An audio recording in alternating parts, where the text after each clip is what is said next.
So,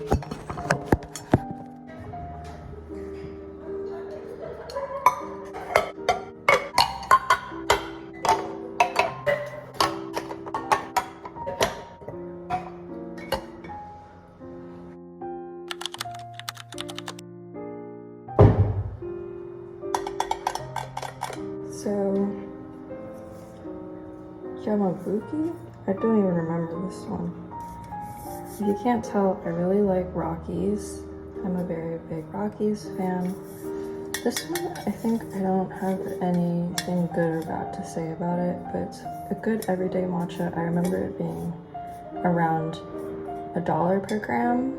So that's the kind of price point you're looking for. I think it's pretty reasonable, but there's definitely better options out there.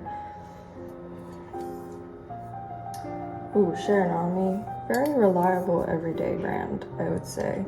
Just for an everyday matcha, I didn't mind it at all. I think sometimes if you prepare it, if you find the right sweetener ratios that you like, it can be really good. It's also pretty affordable in the 100-gram tin, which I haven't bought, but I think I will in the future.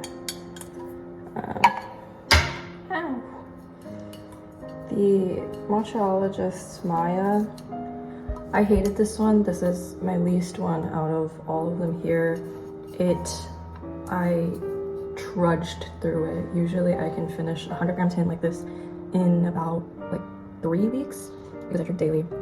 This one took me like well over a month, and towards the end I started using, I think it was 4.3 or 4.5 grams per latte instead of my usual 4 grams. I think it oxidized really fast. I don't know if I store it just how I store my usual ones, so I don't really know what was up with it. I just would not buy it again. But pretty good price point as well. They don't sell this one anymore. The single cultivar Kanayami Dori, I think this one's the same one as well. It's the first one that my boyfriend got me from Rockies, and I loved it. I don't know if it was because it was like my introduction to Rockies, so I have a pretty fond memory of it, but it foams so nicely and is the perfect everyday matcha. I don't even mind the price that it was at, which I think it was 98 for 100 grams. Or at least that's what I remember it being. But I love this one. I'm so sad it's discontinued. I don't know what happened to it, but very sad about that. I have a few kettle ones. Oh my god, everything's wet. A few kettle ones. The Hinata and the Tsubaki. I think both I have pretty fond recollections of. I think this one is the Tsubaki a lot more nutty, which if you like that, I like that in my everyday matcha. It's like a very rich nutty flavor, and I think the Hinata is a little bit lighter, but the kettle brand matchas I'm always pretty fond of. There's one more kettle one somewhere there, but yeah, do not mind these at all. I think this is the organic Kogacha blend from Rockies. Enjoyed it. I think I would keep repurchasing it. I kind of picked it up just because I saw it in person somewhere, and I was like, might as well. I don't remember what specific notes there were of it, but I was pretty pleased with it. It's, I think, a little bit expensive, and I don't think they sell 100 grams, so I don't think I'll be purchasing it anytime soon, but I would probably give it like a 6.5 out of 10 sort of thing. Like, I would reach for it sort of thing, yeah. I did not reach for it. This one was gifted to me by a friend whose, I think, parents went to Japan, and they nabbed some for me. Very light. I think if you like a light floral blend, I'm not even sure if this is a blend, I would definitely recommend this one. I personally am not a big fan of like florally light matchas, at least not for an everyday thing. I like something very full-bodied. So this was something that I did once in a while, and I didn't reach for it every single day, and I also wouldn't get 100 gram of it, but yeah, I think it has its moments. Okay, I think these three actually came in a bundle, which if I'm correct, they are still selling to this day. It's a pretty good deal if you just look at like the individual prices for them. Let me just refresh myself. Okay, the Seikari one was my least favorite. it was too light again. I think that's my usual issue with it, and I just wasn't really pleased by it. It doesn't really have that much of a presence to me.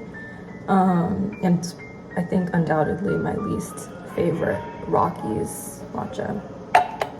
Sorry. The Koshan, okay. I think it was a step up from the Seikari. I don't actually remember anything more about it. These 20-gram ones like go by so fast.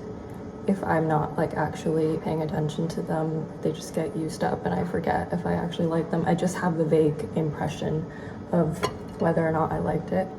And then the Okamidori was actually my absolute favorite out of those three. I think it also might be the most expensive individually. Bless you! And I didn't mind it at all. I thought it was a very rich flavor. I thought if they sold it for cheaper, I would definitely cop as like an everyday thing. I was just so pleased about it. I might actually repurchase it. I don't know when. I really like trying new blends and new cultivars. I don't know when, but I would definitely repurchase it. This mood is out of frame. This one was the Little Ox one. It's a cafe near in my hometown. I have very little opinion of this. I remember it tasting pretty similar to the Kanayami Dori, the first Rockies one that I had that was discontinued. Just like more nutty and everything. This was a 30-gram one, which I find kind of rare that people do 30 grams. But I think, don't know if I repurchased it. I don't remember it being particularly inexpensive either. And I'm not home very often, so like I wouldn't really be able to buy it. And it's also only 30 grams, so kind of unrealistic for me. This one I'm kind of sad to throw away. It's the Kettle Wakaba. I don't think they sell this online. My boyfriend got this in person somewhere in New York for me. I loved this one. This was one of my favorites. I blasted through it with just like a few drinks. And that was that. Honestly, I'm like so sad because the reason I started buying from Kettle was because, well, he bought this for me to just like try the Kettle powder. And I tried it and I was like, damn, this is really good. Let me just look at Kettle to see if they have like a 100-gram or even like, I don't know, they usually do 40 and 100 from what I've seen. And I couldn't find it anywhere. And the packaging also looks like it's like an older packaging. I don't know if this is just what their 20-gram packaging looks like, but yeah, so sad. Here's another one of the Kugacha one. I think I got this one in person in Costa Mesa. I think there's a little store, I forgot what it's called, like a little like fancy grocery store that carries Rockies in Costa Mesa. A couple left. I have the Rockies Hojicha, which my boyfriend also got me way back when. Out of all the Hojichas that I've tried, it's not crazy. I don't hate it though. I don't hate it. I much prefer the Nana's green tea one, which I actually do have a tin of. I just put it away because I'm moving out. And I'm currently in the middle of using it, so I don't have that one on me, but it's okay. The price point is okay. I think Nana's green tea also has a better price point as well, so sorry. This one I got, or my sister got for me at Komea a while ago, a 40-gram one. It's pretty good. I don't know, people I feel like usually go goo gaga over this brand and a lot of like staple Japanese brands. I think whilst like Rockies or Kettle may be a little bit more overpriced and gentrified, I do think they source their matcha pretty well from Japan, and it is slightly more accessible for me living in America. And with the usual discounts that they have, I think it's more worth it for me, and I just don't really seek out Japanese brands as much is what I found. I did really enjoy this one though. I'm not really at this moment in time looking to going into their whole brand and like figuring out kind of what different flavor profiles they have, but yeah. This one, last one, the Osada ceremonial blend, pretty forgettable. I think, was it this one that had a good price point? I don't remember if it was this one or I think the Yamabuki, but I find a lot of their like 100-gram tins, Rockies, I mean, are like good enough for an everyday one, but like nothing phenomenal. like the Kanayami Dory one, so I'm really sad that's been discontinued. I think if I were to purchase another 100-gram one, it would probably be the Shiranami. I think it's like 86, either 86 or $68 for 100 grams. But either way, I think it's a pretty good price point for the kind of quality of matcha that you'd be getting. But yeah, Usada, don't remember. I consumed a whole 100 grams of it and I don't remember. I think the only last one I have to talk about is the Nana's green tea, which I think is okay. It's just convenient. I go to Seattle pretty often, so I stop by. There's the one over there, to get it. I think the price is good. It's okay for a daily one. That's kind of just what I'm doing right now. I just like their hojicha powder a lot better.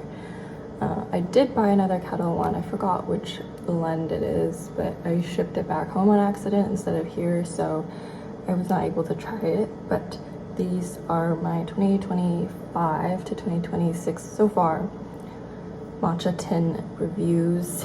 I'm moving out now, so I'm throwing all of these away, and I just wanted to do a quick little recap of it, maybe even for my own purposes going forward in case I want to repurchase some things. But yeah, that is all. Bye bye.